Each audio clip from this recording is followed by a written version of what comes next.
नमस्कार दोस्तों, study IQ में आप सभी का स्वागत है। मेरा नाम है डॉक्टर महिपाल सिंह राठौड़ और आज इस वीडियो में हम डिस्कस करेंगे चाइनीज डिप्लोमेसी के बारे में। 70 सालों में चाइना की डिप्लोमेसी के अप्रोच में बहुत फर्क आ चुका है। चाओ एन लाई के जमाने में जो डिप्लोमेसी थी, आज शी जिनपिंग के जमाने में वो बिल्कुल अलग है। तो क्या चेंजेस आए हैं, एग्जांपल्स के साथ मैं आपको बताऊंगा इस वीडियो में। अगर आप मुझसे सोशल मीडिया पर जुड़ना चाहते हैं तो मुझे ट्विटर, इंस्टाग्राम या फेसबुक पर इन आईडीज पर फॉलो कर सकते हैं। मेरे द्वारा बनाए गए सभी लेक्चर्स के अपडेट्स आपको यहाँ प्राप्त हो जाएंगे और मेरे लेक्चर्स के पीडीएफ आप इस टेलीग्राम चैनल से डाउनलोड कर सकते हैं। अगर आप सिविल सेवा परीक्षा की तैयारी करना चाहते हैं तो इस वक्त सबसे बेस्ट ऑप्शन है आपके लिए कि आप डिजिटल क्लासेस के माध्यम से तैयारी करें और उसमें आपके लिए स्टडी आईक्यू ऐप पर हमारा फ्लैगशिप कोर्स अवेलेबल है for UPSC civil services examination. इस ऐप को आप डाउनलोड कर सकते हैं गूगल प्ले स्टोर से और इस कोर्स पर ईएमआई ऑप्शन भी उपलब्ध है। पिछले कुछ हफ्तों से चाइना के डिप्लोमैट्स काफी न्यूज में हैं। उन्हें एक टर्म दिया जा रहा है वुल्फ वॉरियर्स। तो इसका क्या मतलब है मैं आपको आगे बताऊंगा। और ये जो चेंज्ड अप्रोच है चाइना का डिप्लोमेसी के प्रति, ये कई लोगों ने नोटिस किया है और इस पर एक बहुत ही अच्छा ओपिनियन पीस लिखा है श्री विजय गोखले ने। विजय गोखले जी भारत के राजदूत थे चाइना में। He is a retired IFS officer और इनके इस आर्टिकल को ही मैंने बेस बनाया है अपने इस वीडियो का। पीपल्स रिपब्लिक ऑफ चाइना की स्थापना हुई थी 1949 में और उसके सुप्रीम लीडर थे चेयरमैन माओ। और माओ देश के लीडर थे, he was the international face of the country. लेकिन जो सरकार चलाने का डे टू डे काम है वो माओ नहीं करते थे। माओ ओवरऑल हेड थे देश के, उनकी जो पोजीशन थी वो अनचैलेंज थी जब तक माओ की डेथ नहीं हुई। लेकिन जो सरकार चलाने का एक्चुअल काम है पीछे, वो सारा करते थे चाओ एन लाई। तो इस फोटो में जैसा आपको दिख रहा है कि यहां पर माओ जेडोंग बात कर रहे हैं हेनरी किसिंजर के साथ, जो अमेरिका के विदेश मंत्री थे, दौरे पर आए थे चाइना में। तो हर फोटो में आपको माओ जेडोंग प्रोमिनेंटली नजर आएंगे, लेकिन कहीं ना कहीं बैकग्राउंड में चाओ एन लाई भी नजर आते थे क्योंकि पर्दे के पीछे रहकर सारा काम चाओ एन लाई ही करते थे। चाओ एन लाई की ऑफिशियल पोजीशन थी premier, which was the head of the government. अब आप इस पे मत जाना कि आज प्रीमियर ली कीकियांग है और उनके पास तो कोई पावर नहीं है। तो देखिए, चाइना में समय के हिसाब से काफी कुछ बदल जाता है। पहले प्रीमियर बहुत ही इंपॉर्टेंट पोजीशन थी, बाद में इतनी इंपॉर्टेंट नहीं रही। अब प्रेसिडेंट ज्यादा पावरफुल पोजीशन है, जो इस वक्त है शी जिनपिंग। तो चाओ एन लाई प्रीमियर के साथ ही फॉरेन मिनिस्टर भी थे। 1958 तक ये फॉरेन मिनिस्टर थे चाइना के। और जो चाइना के शुरुआती 30 साल थे उसमें जो डिप्लोमेसी की स्टाइल है, जो फॉरेन पॉलिसी है, वो पूरी तरह से चाओ एन लाई के द्वारा निर्धारित करी गई थी। अब देखिए, माओ जेडोंग एक सच्चे रेवोल्यूशनरी थे। उनका इसी बात में विश्वास था कि ताकत आती है बंदूक से, और वो यही अप्रोच इंटरनेशनल पॉलिटिक्स में भी रखना चाहते थे। लेकिन चाओ एन लाई का अप्रोच थोड़ा सा अलग था। चाओ एन लाई ने चाइनीज सिविल वॉर के दौरान कई लोगों से कांटेक्ट रखा था। जो विरोधी गवर्नमेंट थी केएमटी की, उसके साथ भी वो लाइजनिंग करते थे। तो उन्हें पता था कि कैसे अपने दुश्मनों के साथ, विरोधियों के साथ मिलकर भी काम किया जा सकता है। तो चाओ एन लाई का जो तरीका है वो काफी रिफाइंड था। उनका यह कहना था कि जहां पर भी टफ मेजर्स की जरूरत है केवल तभी लिए जाएं जब हम किसी को मनाने में फेल हो जाते हैं। यानी कि पहले प्यार से मनाओ, परसुएशन से मनाओ। अगर वो काम नहीं करता तो फिर हम अपने पावर को या फिर अपनी आर्मीज को यूज करेंगे। कई एनालिस्ट चाओ एन लाई के इस अप्रोच को एक स्टेज परफॉर्मर या ओपेरा स्टार की तुलना में देखते थे कि जिस तरह से एक ओपेरा स्टार सब कुछ परफेक्टली मैनेज करता है, वैसे ही चाओ एन लाई डिप्लोमेसी को मैनेज करते हैं। चाओ एन लाई की स्ट्रैटेजी के 3 मेन पॉइंट्स थे और इन तीनों को मिलाकर यूनाइटेड फ्रंट अप्रोच कहा जाता है। तो इनका पहला पॉइंट था अवॉइड आइसोलेशन, यानी दुनिया में अलग थलग ना पड़ो। क्योंकि देखिए, चाइना कम्युनिस्ट देश था, तो शुरुआत में जब उसकी स्थापना हुई तो ज्यादातर देशों ने, दुनिया के ज्यादातर देशों ने उसे रिकॉग्नाइज करने से मना कर दिया था। In fact India was one of the first countries जिसने चाइना को ऑफिशियली रिकॉग्नाइज किया था। दूसरा पॉइंट था build solidarity with non aligned countries, यानी कि वो देश जो ना सोवियत यूनियन के साथ है ना अमेरिका के साथ, उनके साथ दोस्ती का हाथ बढ़ाया जाए। तीसरा डिवाइड द वेस्ट, यानी अल्टीमेटली पश्चिमी देश यानी कि यूएस, यूके, इनको हमें डिवाइड करना है। तो चाहे ये यूएसएसआर के साथ ओपनली नहीं थे कोल्ड वॉर में, लेकिन फिर भी थे तो वेस्ट के अगेंस्ट। तो ये इनकी 3 मेजर पॉलिसी थी या स्ट्रैटेजी थी और इन तीनों को मिलाकर कहते थे यूनाइटेड फ्रंट। क्योंकि इनका अप्रोच ये होता था कि जो भी आपका दुश्मन है, जो मेन थ्रेट है, उसके आसपास के जो लोग हैं उनसे आप दोस्ती कर लो, उसे आइसोलेट कर दो। तो build unity with all the other forces, यानी कि अपने दुश्मन को छोड़कर बाकी सभी के साथ दोस्ती कर लो। और ये अप्रोच का बेस्ट एग्जांपल आपको मिलेगा भारत के रूप में। तो पाकिस्तान के साथ चाइना की जो दोस्ती है ना, वो इसी अप्रोच के तहत करी गई थी और वो भी चाओ एन लाई के समय शुरू हुई थी। आप स्ट्रिंग ऑफ पर्ल्स को भी इसी यूनाइटेड फ्रंट अप्रोच का एक नया आयाम मान सकते हैं। चाइना की विदेश नीति की पहली परीक्षा थी कोरियन वॉर के समय। कोरियन वॉर शुरू हुआ था 1950 में, यानी कि चाइना के एस्टैब्लिशमेंट के 1 साल के अंदर अंदर अमेरिका ने साउथ कोरिया के साथ मिलकर नॉर्थ कोरिया पर हमला कर दिया था। ऐसे में चाओ एन लाई ने भारतीय राजदूत को बुलाया बीजिंग में और एक मैसेज पहुंचाना चाहा अमेरिकन तक कि अमेरिका को यह संदेश दे दो कि अगर 38 पैरेलल यानी कि नॉर्थ और साउथ कोरिया का बॉर्डर अगर यूएस ट्रूप्स क्रॉस कर लेती हैं तो हम इंटरवीन करेंगे, हम नॉर्थ कोरिया का साथ देंगे, क्योंकि नॉर्थ कोरिया भी एक कम्युनिस्ट कंट्री था। अगर चाओ एन लाई चाहते तो ये मैसेज डायरेक्टली भी दे सकते थे या फिर अखबारों में छपवा सकते थे, बहुत सारे तरीके होते हैं, लेकिन उन्होंने डिप्लोमेसी को एक चांस दिया कि अगर अमेरिकन उनका मैसेज मान लेते हैं तो शायद खून खराबा रुक जाए। लेकिन ऐसा नहीं हुआ। अमेरिका उस वक्त चाइना को सीरियसली नहीं लेता था कि चाइना अभी 1 साल पहले तो एस्टैब्लिश हुआ है, इनके पास कितनी पावरफुल आर्मी होगी। यूएस ने नॉर्थ कोरिया पर अटैक किया और चाइना ने जब काउंटर अटैक किया तो अमेरिका को पीछे हटना पड़ा था। और ये वर्ल्ड वॉर 2 के बाद अमेरिका के लिए एक बहुत ही शर्मिंदगी वाली बात थी कि नॉर्थ कोरिया में उन्हें पीछे धकेल दिया गया।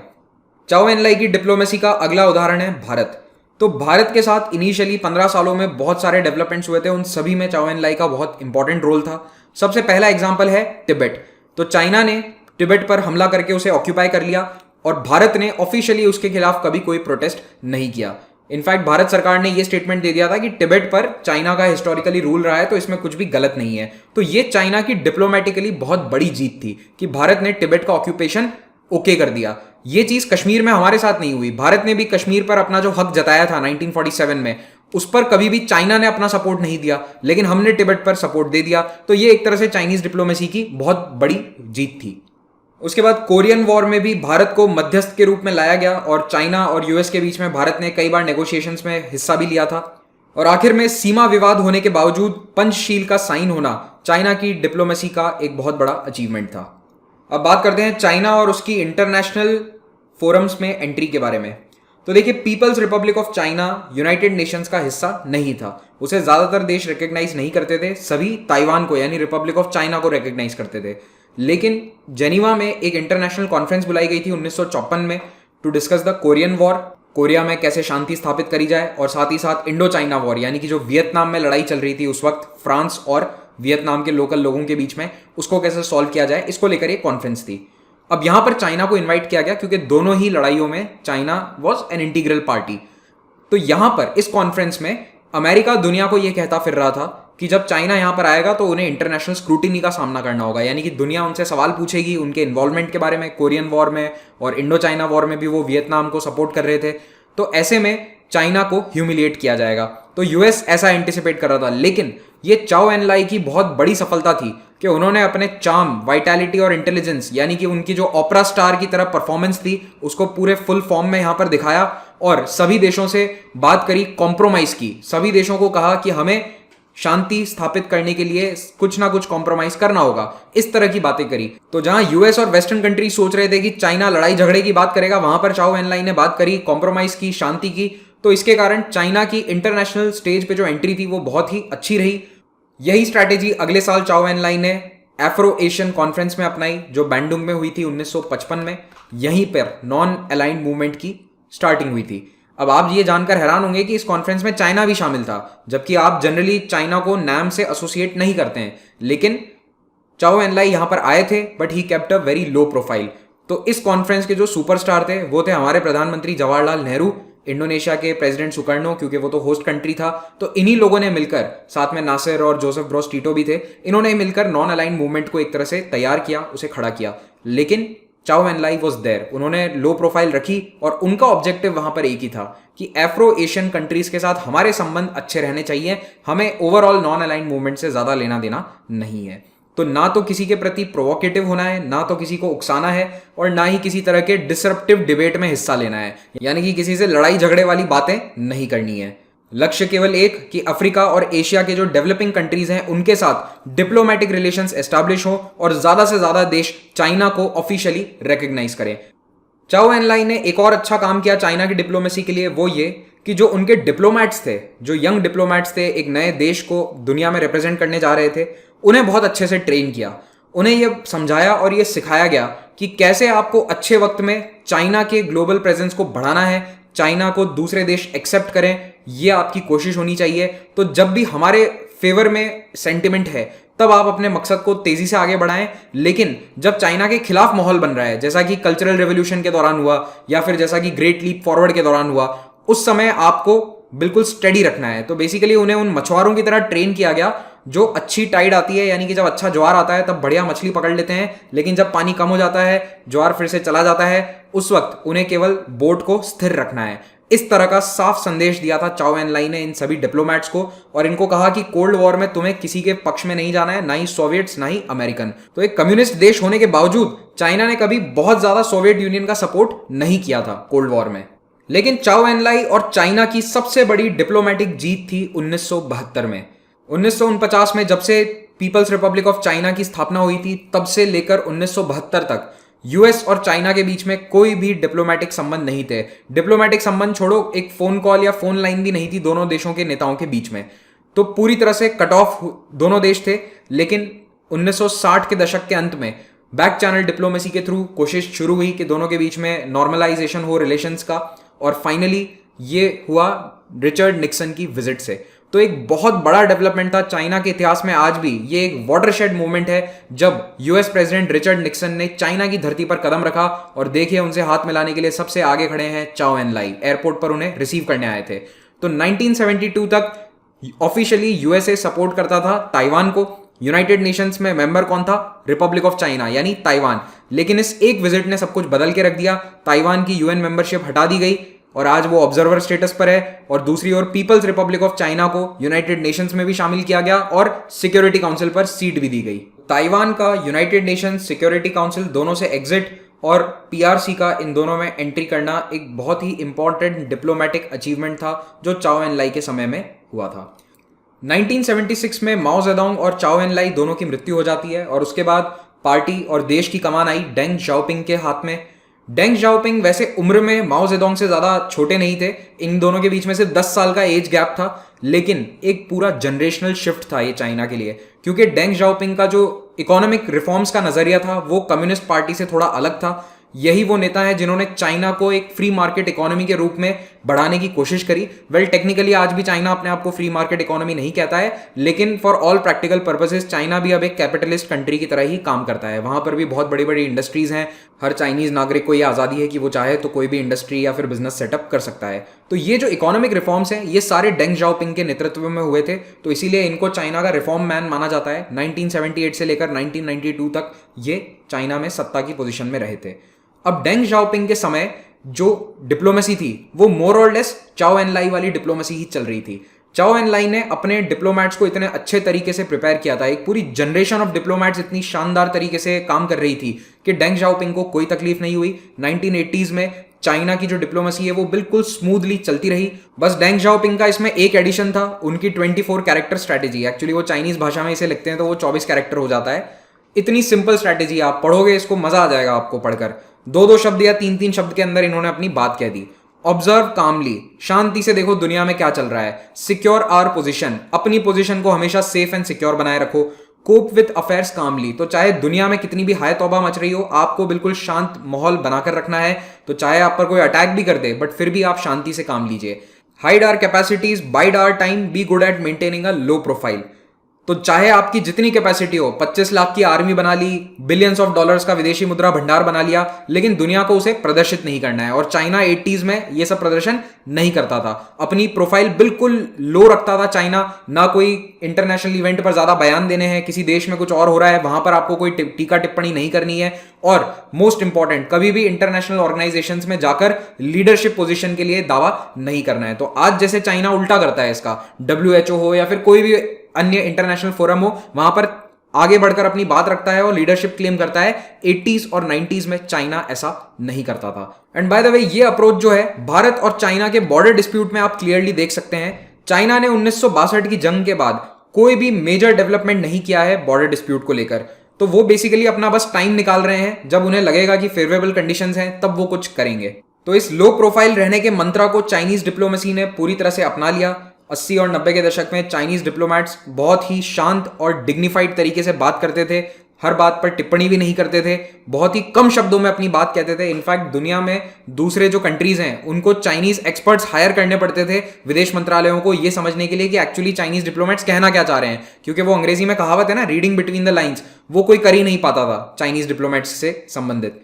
तो चाइना ने अपना पावर तो दिखाया, जैसे कि न्यूक्लियर टेस्ट किए, मिसाइल टेस्ट किए, लेकिन ऐसा नहीं है कि बहुत ज्यादा उसका प्रदर्शन किया हो या फिर कंपैरिजंस किए हो कि अमेरिका कर रहा है तो हम भी करेंगे। ऐसा कुछ भी नहीं था। वो अपने स्केल पर अपने टाइम के अनुसार चीजें करते जा रहे थे और दुनिया को एक सिग्नल पहुंच रहा था। इसी समय में चाइना को कुछ इंपॉर्टेंट नेगोशिएशंस भी करनी पड़ी रिगार्डिंग हांगकांग एंड मकाओ। मैंने इस पर एक वीडियो भी बनाया हुआ है, आप चाहें तो उसे देख सकते हैं डिटेल में। तो 1982-84 के आसपास नेगोशिएशन शुरू हो गई थी हांगकांग को फिर से चाइना में मिलाने के लिए। और इस नेगोशिएशन के अंदर चाओ एन लाई की जो लेगेसी थी वो देखने को मिली, क्योंकि जो चाइनीज डिप्लोमेट्स थे उन्हें मालूम था कि नेगोशिएशन किस तरह से करनी है। बाहर कुछ भी मत बताओ, बंद कमरे में जब नेगोशिएशन होती है तब वहां पर अपना सारा स्किल आपको दिखाना है, ऑपोजिशन से ज्यादा जानकारी आपको रखनी है, और अगर बाय चांस टॉक्स फेल हो जाती हैं तो हमेशा उसकी जिम्मेदारी सामने वाली पार्टी पर डालो, अपनी जिम्मेदारी कभी मत लो। और कभी कभी हल्की सी थ्रेट यानी कि धमकी भी चाइना दे देता था, लेकिन ये बहुत ही सटल होती थी। कई बार तो सामने वाले देश को पता भी नहीं चलता था कि हमें धमकी मिली है। आज की तरह नहीं होता है कि ओपनली वियतनाम और फिलीपींस को धमका रहे हैं कि साउथ चाइना सी तो पूरा हमारा है। तो चाइनीज डिप्लोमेट्स कभी भी ऐसे बयान नहीं देते थे जिसके कारण कोई भी ऑफेंड हो जाए। तो this was completely opposite of today. 80 और 90 का दशक चाइना की डिप्लोमेसी के लिए बहुत ही अच्छा बीता।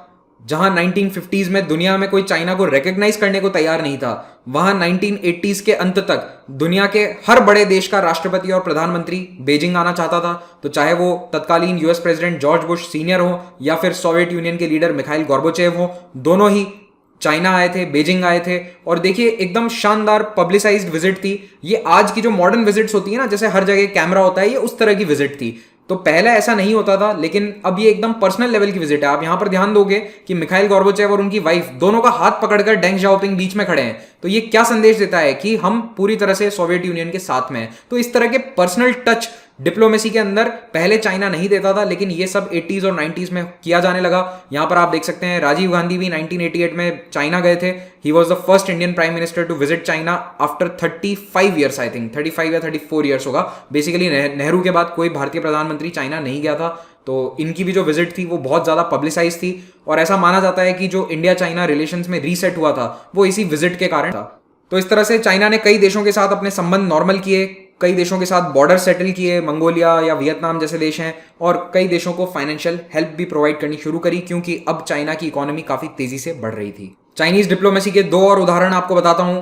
1989 में तियाननमेन स्क्वायर पर मैसेकर हुआ था। कई स्टूडेंट्स जो अलग अलग डिमांड्स को लेकर प्रोटेस्ट कर रहे थे, उन पर चाइना ने गोलियां चलवा दी थी, और इतना बड़ा मैसेकर हुआ था जिसके कारण कई पश्चिमी देशों ने चाइना पर सैंक्शन लगा दिए थे, इकोनॉमिक सैंक्शन, जैसे आज ईरान या फिर नॉर्थ कोरिया पर लगे रहते हैं। चाइना की डिप्लोमेसी इतनी अच्छी थी कि 4 हफ्ते के अंदर अंदर वो सैंक्शंस चाइना ने हटवा दिए। 2001 में चाइना WTO का मेंबर भी बन गया, और ये एक बहुत बड़ा डेवलपमेंट था, क्योंकि एक कम्युनिस्ट देश का WTO का मेंबर बनना अपने आप में अचरज भरा है। डेंग जाओपिंग 1992 में ऑफिस से रिटायर हो गए, 97 में उनकी डेथ हो गई। 93 में चाइना में एक नया संविधान आया। उसके बाद ये तय किया गया कि हर 10 साल में लीडरशिप चेंज होगी, इसीलिए 2003 और 2013 में लीडरशिप चेंजेस देखे गए। विजय गोखले अपने आर्टिकल में लिखते हैं कि ये जो डिप्लोमैट्स की नई जनरेशन है, ये इंग्लिश लैंग्वेज जानते हैं, लेकिन इनमें विनम्रता की बिल्कुल कमी है। दे हैव बिकम एरोगेंट, यानी इन्हें घमंड आ चुका है। और अब चाइना ऐसी पॉलिसी फॉलो करता है कि अगर कोई भी देश, चाहे वो कितना ही छोटा देश क्यों ना हो, फिलीपींस हो, वियतनाम हो, उसका कोई भी पड़ोसी देश हो, अगर वो उनकी बात नहीं मानते तो सीधे तौर पर मिलिट्री एक्शन लिया जाता है। बातचीत के बारे में कोई नहीं सोचता है। तो अब आप ऐसे कई रीसेंट एग्जांपल्स देखेंगे, जब साउथ चाइना सी में वियतनाम की बोट को डुबो दिया या फिर फायर ओपन कर दिया फिलीपींस के किसी जहाज पे। तो ये सारी बातें पहले नहीं होती थी, अब होती हैं, क्योंकि चाइना ने अपनी पॉलिसी में ड्रास्टिक चेंजेस लाए हैं, और इसके लिए कहीं ना कहीं चाइना की डिप्लोमेसी जिम्मेदार है। चाइना यूनिलैटरलिज्म पर आ चुका है, यानी कि बस वो अब अपने बारे में सोचता है। कोई भी अफ्रीकन और एशियन कंट्री को साथ लेकर चलने के बारे में चाइना का कोई विचार नहीं है, जैसा नाम के दौरान या बैंडुंग कॉन्फ्रेंस के दौरान था। तो आप साउथ चाइना सी में ये देखेंगे कि वियतनाम, फिलीपींस जैसे छोटे छोटे देश भी हों जो चाइना के सामने मिलिटरीली कहीं पर भी नहीं है, उनके खिलाफ भी चाइना बहुत ही हार्ड टैक्टिक्स यूज करता है। जैसे उनकी बोट्स पर हमला कर दिया, फायरिंग कर दी, उनकी बोट्स को डुबो दिया जब वो चाइना के एरिया में आते हैं। तो इस तरह के जो घटनाक्रम है वो इसीलिए हो रहे हैं क्योंकि यूनाइटेड फ्रंट की जो टैक्टिक्स हैं, यानी कि सभी को साथ लेकर चलो और आइसोलेट करो जो मेन खतरा है, अब इस तरह की बातों में चाइना बिलीव नहीं करता है। अब तो चाइना अपने कई पड़ोसियों से एक साथ लड़ने पर उतारू हो चुका है। आप देखिए भारत के साथ सीमा विवाद फिर से गर्म हो रहा है, उधर वियतनाम, फिलीपींस के साथ उनके डिस्प्यूट चल रहे हैं साउथ चाइना सी में। कोरोना वायरस के लिए कौन जिम्मेदार है, इसको लेकर यूएस और चाइना के बीच में एक जबानी जंग छिड़ी हुई है कई हफ्तों से। तो आप देख सकते हैं कि चाइना मल्टीपल मोर्चों पर एक साथ लड़ने के लिए आज तैयार है। यूनाइटेड फ्रंट का कोई नामो निशान नहीं बचा है। अगर कोई देश चाइना को रैशनली और सही तरीके से क्रिटिसाइज भी करता है तो चाइना उसको पॉजिटिव क्रिटिसिज्म के रूप में नहीं लेता, उसे चाइना की इंसल्ट के रूप में देखा जाता है। उदाहरण के तौर पर जिस भी देश ने चाइना को कोविड-19 के लिए जिम्मेदार ठहराया है, उन सभी देशों के खिलाफ चाइना की तरफ से बहुत ही सख्त बयान आए हैं और ये तक कहा गया है कि आप इस तरह से हमें धमका नहीं सकते। मतलब कि जो टोन है वो बहुत ही अनडिप्लोमेटिक है। और अनडिप्लोमेटिक से याद आया कि अब जो चाइना के करंट डिप्लोमेट्स हैं वो तो कुछ भी बोल रहे हैं और कहीं पर कुछ भी लिख रहे हैं। इसका बेस्ट एग्जांपल है चाइना के फॉरेन मिनिस्ट्री स्पोक्समैन लीजियान जाओ, जो यूएस पर ही ये आरोप लगा चुके हैं कि कोरोना वायरस तो अमेरिका से आया था, चाइना से नहीं फैला है। और ये ट्विटर पर काफी एक्टिव है। He is one of the best example. इनके अलावा भी बहुत सारे डिप्लोमेट्स हैं अब चाइना के जो ट्विटर पर एक्टिव रहते हैं और सोशल मीडिया पर कुछ भी लिख देते हैं, कुछ भी बोल देते हैं, बाद में उसे डिलीट भी कर देते हैं, माफी भी नहीं मांगते हैं और उल्टे सीधे बयान इनकी तरफ से आते रहते हैं। इनको अब कहा जा रहा है वुल्फ वॉरियर्स। एक्चुअली चाइना की एक बहुत हिट एक्शन मूवी है, 3-4 साल पहले आई थी, वुल्फ वॉरियर नाम की मूवी। इसमें क्या होता है कि चाइना की आर्मी के लोग अमेरिका की तरफ से भेजे गए लोगों को मार देते हैं। तो जैसे हमारी फिल्मों में सनी देओल सभी आतंकवादियों को हाथ से मारता है, वैसे इस फिल्म में भी जो हीरो है वो अमेरिकन जो दुश्मन है उसको अपने हाथों से मारता है, बंदूक से नहीं। तो इन चाइनीज डिप्लोमेट्स को भी अब वुल्फ वॉरियर कहा जा रहा है। ये वुल्फ वॉरियर्स चाइना के खिलाफ कोई भी अगर टिप्पणी करता है तो उसको मुंह तोड़ जवाब देने में बिलीव करते हैं। और जैसा कि ये ट्वीट देखिए, अब माइक पॉम्पियो यूएस के फॉरेन मिनिस्टर हैं, लेकिन उनके खिलाफ किस तरह की भाषा इस्तेमाल करी है लीजियान जाओ ने, आप खुद पढ़ सकते हैं। Pompeo said that he stands with the people of Hong Kong. He is flattering himself. In fact, he stands with the so-called Hong Kong independence forces and violent radicals. तो इस तरह की बातें जनरली कोई लिखता नहीं है पब्लिक डोमेन में, specially at this level of diplomacy. लेकिन चाइना के डिप्लोमेट्स अब ये सब कुछ चेंज कर चुके हैं। कोविड-19 ने चाइना की डिप्लोमेसी को और ज्यादा आक्रामक बना दिया है। चाइना साफ तौर पर मना कर चुका है कि हमारे खिलाफ हम कोई भी इंक्वायरी नहीं होने देंगे कि हम कोविड-19 के लिए जिम्मेदार हैं। यहां पर स्टार मैंने इसीलिए मार्क किया है क्योंकि डब्ल्यूएचओ में इंक्वायरी की बात हुई है, लेकिन उसमें कोई टाइम फ्रेम नहीं है। तो मेरी अंडरस्टैंडिंग तो यही है कि कोरोना वायरस को लेकर चाइना की जिम्मेदारी पर डब्ल्यूएचओ की तरफ से कोई भी इंक्वायरी नहीं होने वाली है।